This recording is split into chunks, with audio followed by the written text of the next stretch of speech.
രാധ ഞാൻ രാധ കണ്ണനെ മറക്കാത്ത രാധ. രാധ ഞാൻ രാധ കണ്ണനെ മറക്കാത്ത രാധ. വൃന്ദാവനം നീ മറന്നോ, മധുരയെ നീ മറന്നോ. വൃന്ദാവനം നീ മറന്നോ, മധുരയെ നീ മറന്നോ. രാധയെ നീ മറന്നോ, കണ്ണാ പൈക്കളെ നീ മറന്നോ. രാധയെ നീ മറന്നോ, കണ്ണാ പൈക്കളെ നീ മറന്നോ. രാധ രാധ രാധ രാധ മറന്നിട്ടും മറക്കാത്ത രാധ. മറന്നിട്ടും മറക്കാത്ത രാധ. രാധേ രാധേ രാധേ രാധേ മറന്നിട്ടും മറക്കാത്ത രാധ. മറന്നിട്ടും മറക്കാത്ത രാധ.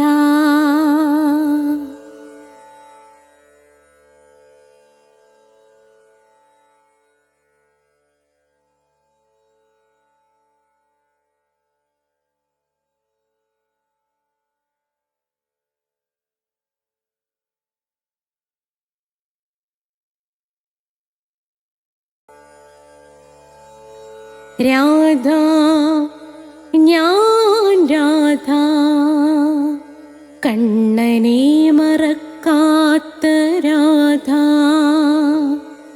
രാധ ഞാൻ രാധ കണ്ണനെ മറക്കാത്ത രാധ.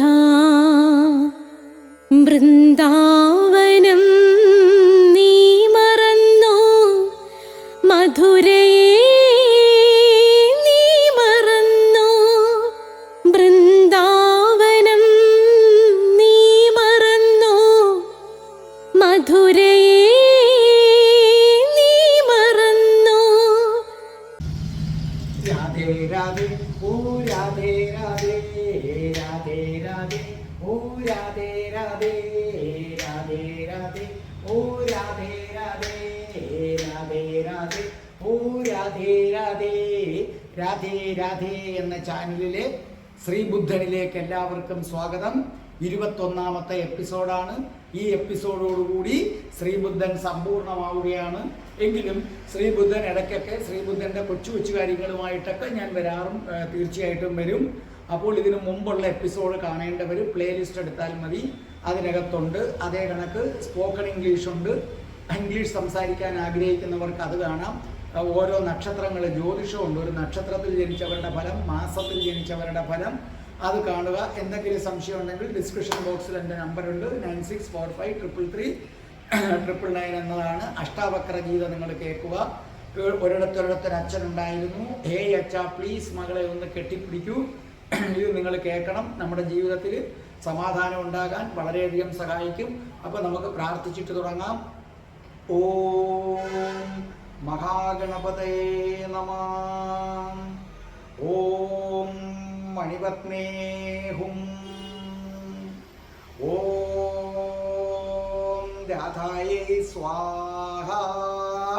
രാധേ രാധേ ഓ രാധേ രാധേ രാധേ രാധേ ഓ രാധേ രാധേ രാധേ രാധേ ഓ രാധേ രാധേ രാധേ രാധേ ഓ രാധേ രാധേ രാധേ രാധേ ഓ രാധേ രാധേ രാധേ രാധേ ഓ രാധേ രാധേ. ബർസാനെ വാലി രാധാറാണി की जय. എൻ്റെ മാതാവ് രാധാറാണി की जय. എനിക്ക് സർവ്വ സൗഭാഗ്യങ്ങളും വാരിക്കോരി തരുന്ന എൻ്റെ പൊന്ന് രാധാറാണി അമ്മാക്കി ജയ്. എന്നെ സർവ്വ പാപങ്ങളിൽ നിന്നും മോചിപ്പിച്ചു തരുന്ന രാധാറാണി അമ്മാക്കി ജയ്. എനിക്ക് രോഗങ്ങൾ വരാതെ കാത്തുരക്ഷിക്കുന്ന രാധാറാണി അമ്മാക്കി ജയ്. അപ്പോൾ ശ്രീബുദ്ധൻ ആരംഭിക്കുകയാണ്. അതിനു മുമ്പ് കഠിന കൃഷ്ണഭക്തനായ ഞാനെങ്ങനെ രാധാഭക്തനായ എന്ന വീഡിയോ നിങ്ങൾ നിശ്ചയമായും കാണണം. അങ്ങനെ ശ്രീബുദ്ധൻ വരുന്നു. അവസാന നിമിഷങ്ങളാണ്. 2 സാലവൃക്ഷങ്ങൾക്കിടയിൽ വടക്കോട്ട് തലവെച്ച് ശ്രീബുദ്ധൻ കിടക്കുകയാണ്. അങ്ങനെ കിടന്നു കഴിഞ്ഞപ്പോൾ ചില അത്ഭുതങ്ങളുണ്ടായി. എന്താണ് അത്ഭുതം? അത് ശ്രീബുദ്ധൻ തന്നെ പറയുകയാണ്. ആനന്ദ, ആകാശത്തു നിന്നും ഞാൻ സ്വർഗീയ സംഗീതം കേൾക്കുന്നു. ആനന്ദ, ആകാശത്തു നിന്നും സ്വർഗീയ സംഗീതം ഇങ്ങനെ മുഴങ്ങുന്നു ആനന്ദ. അപ്പൊ ആനന്ദൻ കാതുകൾ കൂർപ്പിച്ചു. ആനന്ദ, എന്നെ വരവേൽക്കുന്നതിന് വേണ്ടി ഒരു സംഘം ദേവന്മാരിതാ കാത്തു നിൽക്കുന്നു. എനിക്കവരെ വ്യക്തമായി കാണാം. അവരെന്നെ നോക്കി പുഞ്ചിരിക്കുകയാണ്.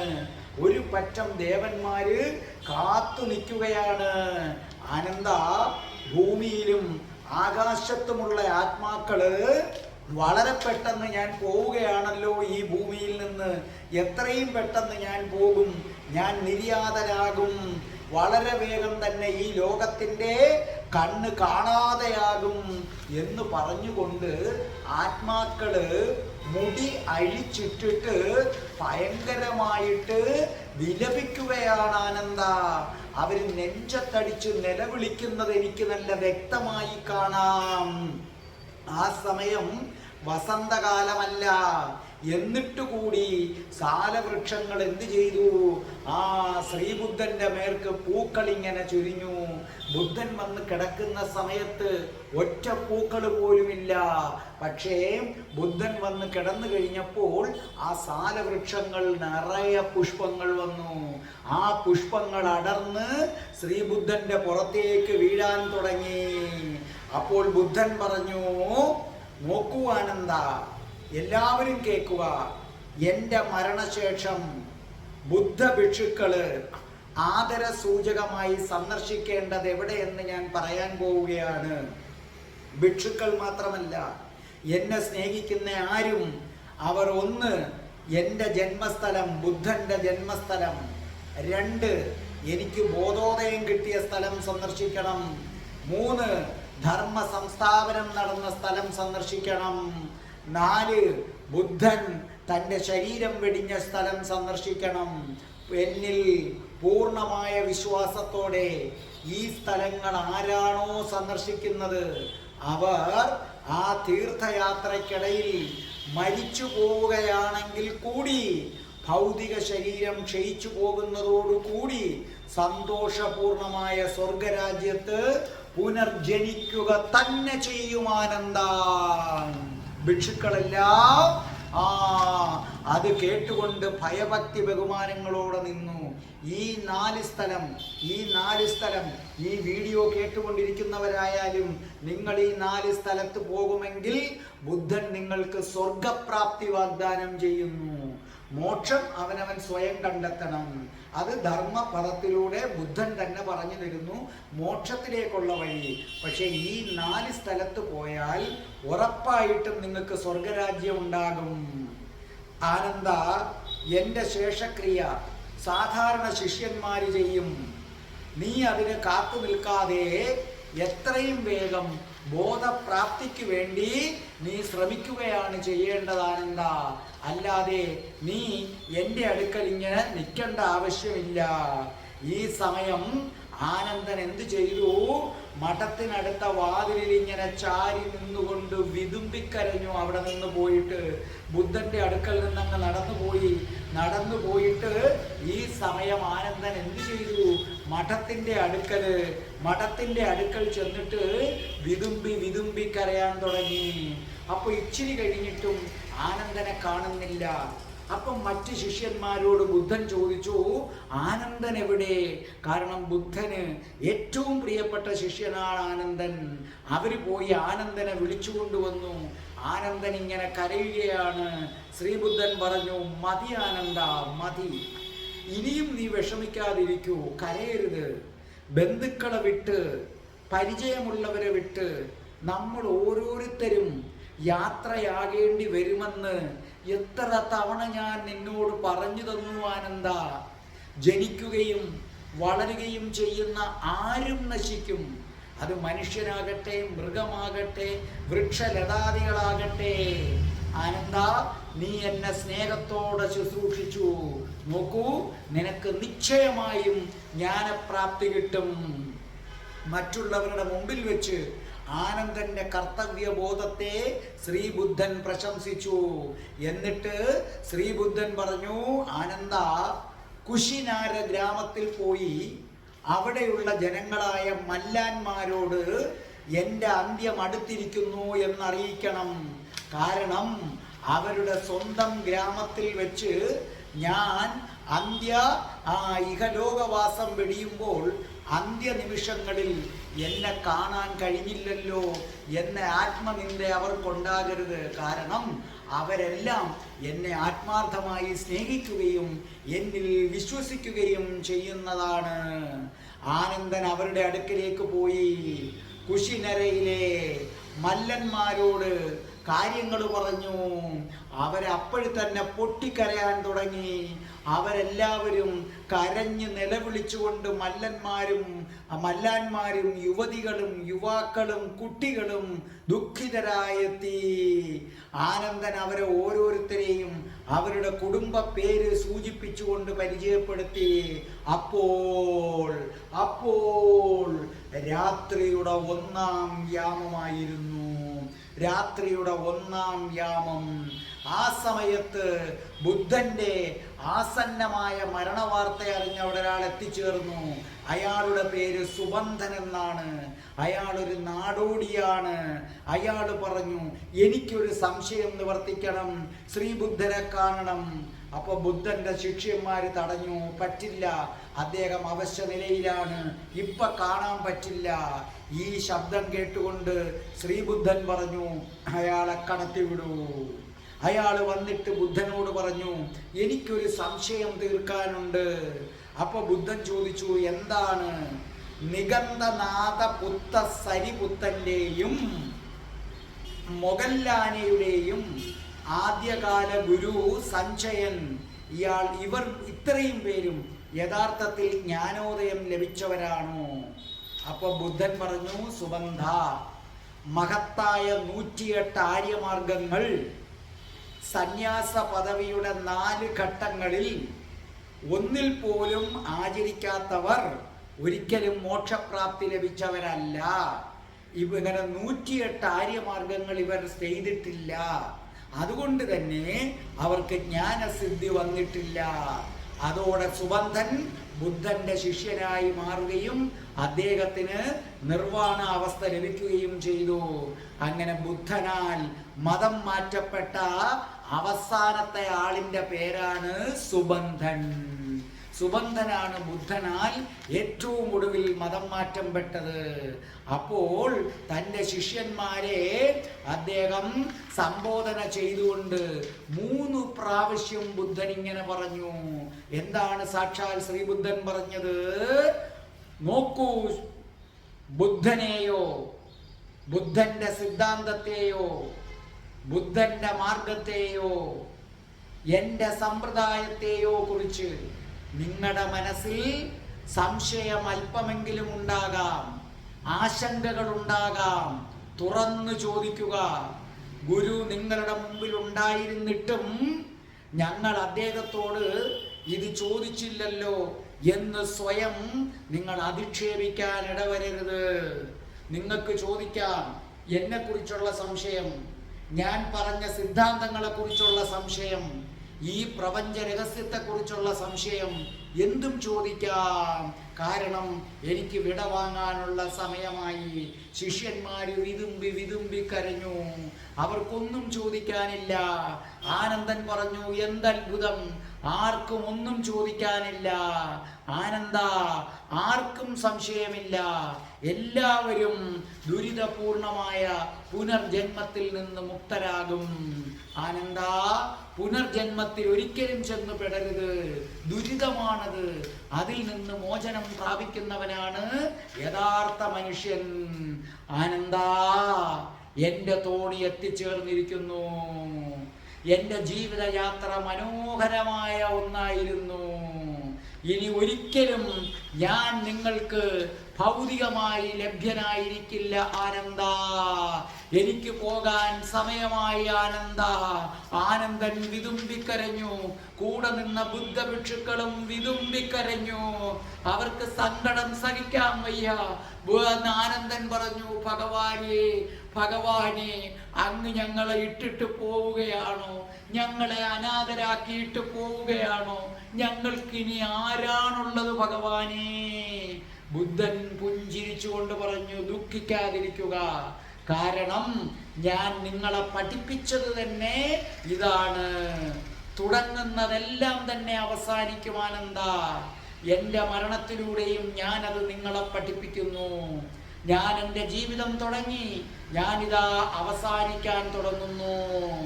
അതുകൊണ്ട് നോക്കൂ, നിങ്ങളോട് എനിക്ക് വിട ചോദിക്കാനുള്ള സമയമായിരിക്കുന്നു. നിങ്ങൾക്കാർക്കും യാതൊരു സംശയവുമില്ലെങ്കിൽ എനിക്ക് വിട ചോദിക്കണം. നിങ്ങളോടെല്ലാമായി ഒരിക്കൽ കൂടി ഞാൻ നിങ്ങളോട് പറയട്ടെ, അസ്ഥിരമായവയിലെല്ലാം ജീർണത അന്തർലീനമായിരിക്കുന്നു. ഈ പ്രപഞ്ചത്തിൽ കാണുന്നതെന്തും ജീർണിക്കും. ഈ പ്രപഞ്ചത്തിലുള്ള പക്ഷി മൃഗാദികളും മനുഷ്യനും ജീവനില്ലാത്ത വസ്തുക്കളും എല്ലാം ജീർണിക്കും. അതിലൊന്നിലും നിങ്ങൾ കമ്പം വെക്കരുത്, താല്പര്യം വെക്കരുത്. നിങ്ങൾ ചുറുചുറുക്കോടുകൂടി മോക്ഷത്തിന് വേണ്ടി ശ്രമിക്കണം. ഇതായിരുന്നു ഈ ഭൂമിയിൽ വെച്ച് ശ്രീബുദ്ധൻ പറഞ്ഞ അവസാനത്തെ വാക്കുകൾ.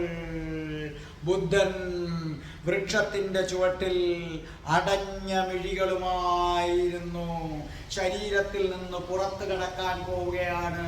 മഹാസമാധി, മഹാസമാധി, മഹാസമാധിക്ക് സമയമായി. ശിഷ്യന്മാരെല്ലാം സമീപത്ത് നിൽക്കുകയാണ്. അതേ, ബുദ്ധൻ തൻ്റെ ശ്വാസം പുറത്തേക്ക് വരാതെ ശ്വാസത്തെ ഉള്ളിൽ കേന്ദ്രീകരിക്കാൻ തുടങ്ങുകയാണ്. ബുദ്ധൻ പോകാൻ പോവുകയാണ്. ശിഷ്യന്മാർ ഒന്നടങ്കം വിതുമ്പിക്കൊണ്ട് പറഞ്ഞു, ബുദ്ധം ശരണം ഗച്ഛാമി, ധർമ്മം ശരണം ഗച്ഛാമി, സംഘം ശരണം ഗച്ഛാമി. ആനന്ദൻ കാണുകയാണ്. അതേ, ജ്ഞാനോദയം കിട്ടിയ ശിഷ്യന്മാർ കാണുകയാണ്. ബുദ്ധന്റെ ശരീരത്തിൽ നിന്നും പ്രാണൻ പുറത്തു വരുന്നു. ഉജ്ജ്വലമായ ഒരു പ്രകാശം പുറത്തു വരുന്നു. ബുദ്ധന്മാർ ഇതിനെ ആദ്യത്തെ ധ്യാനമെന്ന് വിളിക്കുന്നു. ശരീരത്തിൽ നിന്ന് ഞാൻ എന്ന് നിങ്ങൾ പറയുന്ന ആ സാധനം പുറത്തു വന്നു കഴിഞ്ഞു. അതായത് മൊബൈൽ ഫോണിൽ നിന്ന് സിം കാർഡ് പുറത്തു വന്നു കഴിഞ്ഞു. ഫ്രിഡ്ജിൽ നിന്ന് കറണ്ട് പുറത്തു വന്നു കഴിഞ്ഞു. അതേ, ബുദ്ധൻ ആളുകളെ സഹായിക്കുന്നതിന് വേണ്ടി മാത്രമാണ് ഇത്രയും നാൾ ജീവിച്ചിരുന്നത്. ഇല്ലെങ്കിൽ ജ്ഞാനോദയം കിട്ടിയ അന്ന് തന്നെ അദ്ദേഹം ഈ ഭൂമിയിൽ നിന്ന് പോയേനെ. ഇനി ഈ ഭൂമിയിൽ ജീവിക്കുമ്പോൾ മനസ്സിന്റെ ഒരംശമുണ്ടായിരിക്കും. അതായത് വേറൊന്നുമല്ല, ബുദ്ധനെ സംബന്ധിച്ചിടത്തോളം ബുദ്ധൻ മനസ്സിന്റെ അടിമയല്ല, മനസ്സിന്റെ യജമാനനാണ് ബുദ്ധൻ. താൻ പറയുന്നിടത്ത് മനസ്സ് നിൽക്കും. അത് ജനങ്ങൾക്ക് വേണ്ടി രൂപീകരിച്ചതാണ് ചിന്തകൾ.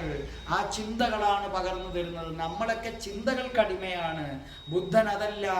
അതേ, രണ്ടാമതായിട്ട് ബുദ്ധൻ ജനങ്ങൾക്ക് വേണ്ടി താൻ അതുവരെ നിയന്ത്രിച്ചു വച്ചിരുന്ന മനസ്സിനെ ഉപേക്ഷിക്കുകയാണ്. ഇത് രണ്ടാമത്തെ ധ്യാനം എന്ന് പറയും.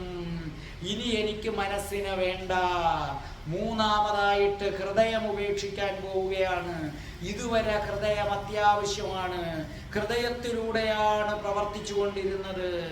അതുകൊണ്ടാണ് അദ്ദേഹം കാരുണ്യം ചൊരിഞ്ഞുകൊണ്ടിരുന്നത്. ആ ഹൃദയത്തിലൂടെ പ്രവർത്തിച്ചില്ലെങ്കിൽ അദ്ദേഹത്തിന് കാരുണ്യം പ്രകടിപ്പിക്കാൻ സാധ്യമല്ലായിരുന്നു. നിങ്ങളെ ഉപദേശിക്കാൻ അദ്ദേഹത്തിന് അല്പം മനസ്സ് വേണമായിരുന്നു. ആ മനസ്സുപേക്ഷിച്ചു. കാരുണ്യത്തിനായി ഹൃദയം വേണമായിരുന്നു. അദ്ദേഹം ഇതുവരെ ഹൃദയത്തിലുണ്ടായിരുന്നു. ആ ഹൃദയത്തിൽ നിന്ന് ബുദ്ധൻ ഇതാ ബന്ധം വേർപെടുത്തുകയാണ്. ഇത് മൂന്നാമത്തെ ധ്യാനം പൂർത്തിയാകുന്നതോടുകൂടി നാലാമത്തത് അദ്ദേഹത്തിന്റെ മൂലപ്രാണനിതാ കുണ്ഡലിനി ശക്തി വഴി ശിരസ് പിളരുക എന്ന് പറഞ്ഞാൽ അങ്ങനെ പോവുക എന്നല്ല. ആ ശിരസിലൂടെ ചെറിയ രന്ധ്രങ്ങളായി അതാ പ്രാണൻ പോവുകയാണ്. ബുദ്ധന്റെ പ്രാണൻ പോവുകയാണ്. അവിടെ ജ്ഞാനോദയം കിട്ടിയവർ കാണുകയാണ്. കണ്ണഞ്ചിപ്പിക്കുന്ന ഒരു പ്രകാശം ബുദ്ധന്റെ ദേഹത്ത് നിന്നും കുതിച്ചു പായുന്നത് അത്ഭുത കാഴ്ച അവര് കണ്ടതാണ്. ആനന്ദനം ജ്ഞാനോദയം നേടിയ ശിഷ്യന്മാരും കണ്ടു ഉജ്ജ്വലമായ ഒരു വർണ്ണപ്രകാശം. ആ സമയത്ത് ബുദ്ധന്റെ ശരീരം പഴയതുപോലെ ആയിരുന്നില്ല. വെട്ടിത്തിളങ്ങാൻ തുടങ്ങി. ബുദ്ധന്റെ ശരീരത്തു നിന്നും അതിമനോഹരമായ ഒരു പ്രകാശം പുറത്തേക്ക് വന്ന് കണ്ട ആ നിമിഷം പലർക്കും ജ്ഞാനോദയം ലഭിച്ചു. അതെ, ഇത്ര മനോഹരമായ ഒരു മരണം അത് ആദ്യമായിട്ടാണ് സംഭവിക്കുന്നത്. കൃഷ്ണന്റെ അവതാരമാണ് ബുദ്ധൻ. പക്ഷേ കൃഷ്ണാവതാരത്തിൽ പോലും അങ്ങനെയല്ല. വേടന്റെ അമ്പേറ്റാണ് മരിച്ചത്. പക്ഷേ ബുദ്ധന്റെ മരണം അതിമനോഹരമായിരുന്നു. ആ മരണം കണ്ടു നിന്നവർക്ക് പോലും എന്ത് ചെയ്തു? ജ്ഞാനോദയം കിട്ടി. ബുദ്ധൻ ഇല്ലാതായി. രാത്രിയുടെ അവസാന യാമത്തിൽ ബുദ്ധൻ പോയി. ബുദ്ധനെ ദേവന്മാർ വന്ന് സ്വീകരിച്ചു. വാദ്യഘോഷങ്ങളുമായി അവർ കൊണ്ടുപോയി. അടുത്ത ദിവസം കുശിനാരയിലെ മല്ലന്മാരെ കണ്ട് ബുദ്ധന്റെ ചരമവാർത്ത അറിയിച്ചു. അവര് നിലവിളിച്ചു. അവര് മണ്ണിൽ കിടന്നുരുണ്ടു. അവര് സുഗന്ധദ്രവ്യങ്ങളും പൂമാലകളുമായിട്ട് അതിൻ്റെ വൻ ശേഖരങ്ങളുമായിട്ട് കുശിനാരയിലെ പുരുഷന്മാരും സ്ത്രീകളും സകല ജനങ്ങളും വാദ്യോപകരണങ്ങളുമായി വന്നു. ബുദ്ധന് അന്ത്യോപചാരം അർപ്പിക്കുന്നതിന് വേണ്ടി ബുദ്ധന്റെ ഭൗതിക ശരീരം കിടക്കുന്ന സാലവൃക്ഷത്തിന്റെ ചുവട്ടിലേക്ക് വന്നു. അവിടെ അവർ അദ്ദേഹത്തോടുള്ള ബഹുമാന സൂചകമായി അവർ കൊണ്ടുവന്ന വൻ പുഷ്പശേഖരങ്ങള്, സുഗന്ധദ്രവ്യങ്ങൾ കൊണ്ട് ബുദ്ധനെ മൂടിയിട്ട്, പുഷ്പങ്ങൾ കൊണ്ട് ബുദ്ധനെ മൂടി. അവര് സംഗീത ധ്വനികൾ മുഴക്കി. തുടർന്നുള്ള 6 ദിവസം എല്ലാ ദിവസവും അവർ ബുദ്ധന് സുഗന്ധദ്രവ്യം പൂശും. ബുദ്ധന്റെ ശരീരം പൂക്കൾ കൊണ്ട് അലങ്കരിക്കും. അങ്ങനെ 6 ദിവസം അവർ വാദ്യോപകരണങ്ങളുമായി നൃത്തം ചെയ്തു. അത് മരിക്കുമ്പോൾ നൃത്തം ചെയ്യുന്നത് തമിഴ്നാട്ടിലുമുണ്ട്. ഏഴാമത്തെ ദിവസം വരികയാണ്. ഈ 7 ദിവസവും ബുദ്ധന്റെ ശരീരം ഒന്നിനൊന്ന് വെട്ടിത്തിളങ്ങിക്കൊണ്ടേയിരിക്കുകയാണ്. അങ്ങനെ 7ാമത്തെ ദിവസം വരികയാണ്. അന്നത്തെ ദിവസമാണ് ബുദ്ധന്റെ ഭൗതിക ശരീരം ദഹിപ്പിക്കാൻ പോകുന്നത്. ആ ബുദ്ധന്റെ ഭൗതിക ശരീരവും വഹിച്ചുകൊണ്ടുള്ള വിലാപയാത്ര നഗരത്തിന്റെ കിഴക്കേ കവാടത്തിലൂടെ മല്ലന്മാരുടെ ദേവാലയത്തെ ലക്ഷ്യമാക്കി നീങ്ങി. അന്ത്യകർമ്മങ്ങൾക്കുള്ള ഒരുക്കങ്ങൾ അവിടെ പൂർത്തിയായി കഴിഞ്ഞിരുന്നു. എല്ലാ നാവുകളിൽ നിന്നും ബുദ്ധം ശരണം ഗച്ഛാമി, ധർമ്മം ശരണം ഗച്ഛാമി, സംഘം ശരണം ഗച്ഛാമി. അവിടെ വെച്ച് അവർ ബുദ്ധന്റെ ഭൗതിക ശരീരം കട്ടിയുള്ള പഞ്ഞി കൊണ്ടും പിന്നീട് തുണി കൊണ്ടും പൊതിഞ്ഞു. എന്നിട്ട് ഒന്നിനു മുകളിൽ ഒന്നായിട്ട് തട്ടുകളുള്ള ഇരുമ്പ് തോണിയിൽ വെച്ചതിന് ശേഷം സുഗന്ധദ്രവ്യങ്ങൾ ഒഴിച്ചു ചിതയിൽ കിടത്തി. മല്ലാന്മാരിൽ പ്രമുഖരായ 4 പേര് കുളിച്ചു, പുതിയ വസ്ത്രം ധരിച്ച് ചിതയ്ക്ക് തീ കൊളുത്താൻ പോവുകയാണ്. അങ്ങനെ ചിതയിലേക്ക് തീ കൊളുത്താൻ കൊണ്ടുവന്നതും ആ അത്ഭുതം സംഭവിച്ചു. പെട്ടെന്നാണ് വാർത്ത വരുന്നത്.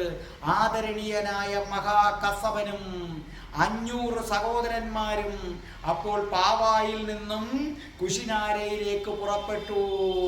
അവർ വരട്ടെ, ഇപ്പം നിങ്ങൾ ഇത് കത്തിക്കാൻ പാടില്ല എന്ന് പറഞ്ഞു.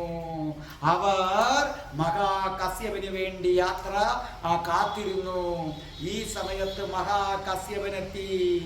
മഹാകശ്യപനെത്തി ഗുരുവിന്റെ കാൽ തൊട്ട് വന്ദിച്ചിട്ട് വേണം എന്ത് ചെയ്യാൻ? തീ കൊളുത്താൻ. മഹാകശ്യപനും 500 ഭിക്ഷുക്കളും അവിടെ എത്തി ശ്രീബുദ്ധന്റെ കാല് തൊട്ടു വന്ദിച്ചു. ചിതയ്ക്ക് ചുറ്റും 3 പ്രദക്ഷിണം വെച്ചു. മഹാകശ്യപനും 500 ശിഷ്യന്മാരും ചിതയ്ക്ക് ചുറ്റും 3 തവണ വലം വെച്ചതും അതേ അവിടെ കൂടി നിന്ന സകല ആളുകളെയും അമ്പരപ്പിച്ചുകൊണ്ട് അത്ഭുതപ്പെടുത്തിക്കൊണ്ട് ശ്രീബുദ്ധന്റെ ചിത താനേ കത്തുന്നു. ആരും തീ കൊളുത്തിയിട്ടില്ല. ശ്രീബുദ്ധന്റെ ചിത അവിടെ വച്ചതാ താനേ കത്തുന്ന അത്ഭുതകരമായ കാര്യമാണ് കാണുന്നത്. ആ ചിത കത്തി ബുദ്ധന്റെ മാംസം അതിലെരിഞ്ഞടങ്ങി. ആ ശരീരം പൊതിഞ്ഞിരുന്ന ആവരണങ്ങളും കത്തിക്കഴിഞ്ഞു. എല്ലാം കത്തിക്കഴിഞ്ഞപ്പോൾ ആകാശത്ത് നിന്ന് ജലം ഇങ്ങനെ പതിക്കാൻ തുടങ്ങി. ഭൂമിയിൽ നിന്ന് മുകളിലേക്ക് ജലധാര, ആകാശത്ത് നിന്ന് താഴേക്ക് ജലധാര. അങ്ങനെ സ്വയമുണ്ടായ ജലധാരയിൽ ബുദ്ധന്റെ തീ അണയുകയാണ്, ചിത അണയുകയാണ്. ആരും കത്തിച്ചില്ല, ആരും ജലമൊഴിച്ചണച്ചില്ല. ആകാശത്ത് നിന്ന് ദേവന്മാരാണ് ആ ചിത അണച്ചത്. അപ്പം മല്ലാന്മാര് സുഗന്ധം ചേർത്ത വെള്ളം വലിയ പാത്രത്തിലെടുത്ത് അതും ചിതയിലേക്കെടുത്ത് ഒഴിച്ചു. ബുദ്ധന്റെ അസ്ഥി കഷണങ്ങള് അവര് പറക്കിയെടുത്തിട്ട് മല്ലാന്മാരുടെ രാജ്യസഭാശാലയിൽ അവര് സൂക്ഷിച്ചു കൊണ്ടുവച്ചു.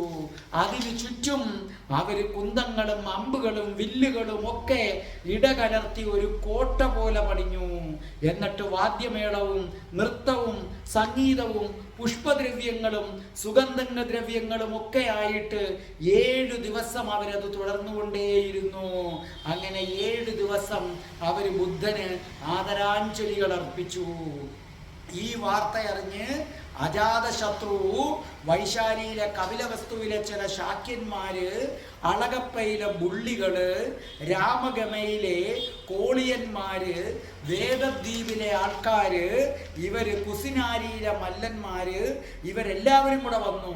അവർ കുസിനാരിയിലെ മല്ലന്മാര് പറഞ്ഞു, ഞങ്ങൾക്കും കൂടെ ഇത് വേണമെന്ന് പറഞ്ഞു.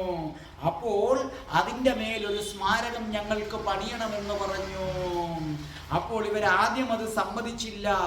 അപ്പോൾ അവിടെ നിന്നവർ പറഞ്ഞു, ബ്രാഹ്മണ ശ്രേഷ്ഠൻ പറഞ്ഞു, ബുദ്ധൻ ഉപദേശിച്ചത് സഹിഷ്ണുതയാണ്. അങ്ങനെ ബുദ്ധന്റെ അസ്ഥി കഷണങ്ങൾ എല്ലാവർക്കും എന്ത് ചെയ്തു? വീതിച്ചു കൊടുത്തു.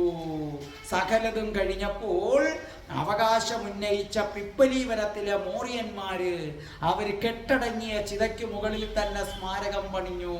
അങ്ങനെ ബുദ്ധന് വേണ്ടി 8 സ്മാരകങ്ങളും ഇരുമ്പ് തോണി, ബുദ്ധനെ അവസാനം കിടത്തിയ ഇരുമ്പ് തോണിക്കും ചിതയ്ക്കുമായി ഓരോ സ്മാരകങ്ങളും നിർമ്മിച്ചു. എല്ലാം കണ്ട് ദൂരെ മാറി നിൽക്കുകയായിരുന്നു സാക്ഷാൽ ആനന്ദൻ നിൽക്കുകയായിരുന്നു. ആനന്ദന്റെ കണ്ണുകൾ ഇങ്ങനെ നിറയുകയാണ്. ആ ഭൗതിക ശരീരം പോയി ആനന്ദന്റെ കണ്ണുകൾ നിറയുകയാണ്.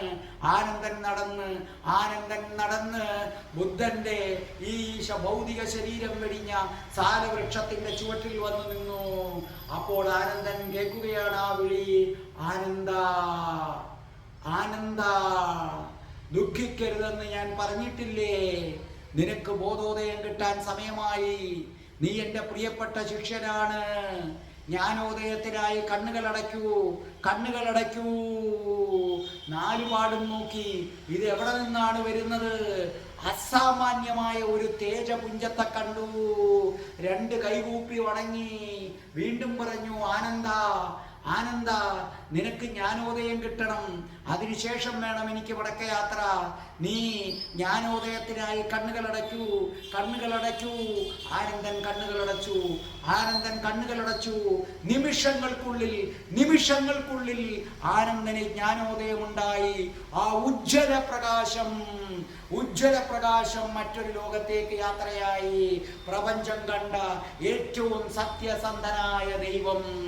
മനുഷ്യരാശിക്ക് ദൈവം പല രൂപത്തിൽ അവതാരം കൊണ്ടിട്ടുണ്ടെങ്കിലും ബുദ്ധനെ പോലെ സത്യസന്ധമായി കാര്യങ്ങൾ പറഞ്ഞ ഒരാളില്ല. ആ ബുദ്ധന്റെ ജീവിതം അവസാനിക്കുന്നു, ബുദ്ധന്റെ എപ്പിസോഡും അവസാനിക്കുന്നു. ബുദ്ധം ശരണം ഗച്ഛാമി, ധർമ്മം ശരണം ഗച്ഛാമി, സംഘം ശരണം ഗച്ഛാമി. ഓം മണിപത്മേ ഹും. രാധേ രാധേ, ഓ രാധേ രാധേ, രാധേ രാധേ, ഓ രാധേ രാധേ, രാധേ രാധേ, ഓ രാധേ രാധേ, രാധേ രാധേ, ഓ രാധേ രാധേ, രാധേ രാധേ, ഓ രാധേ രാധേ, രാധേ രാധേ, ഓ രാധേ രാധേ.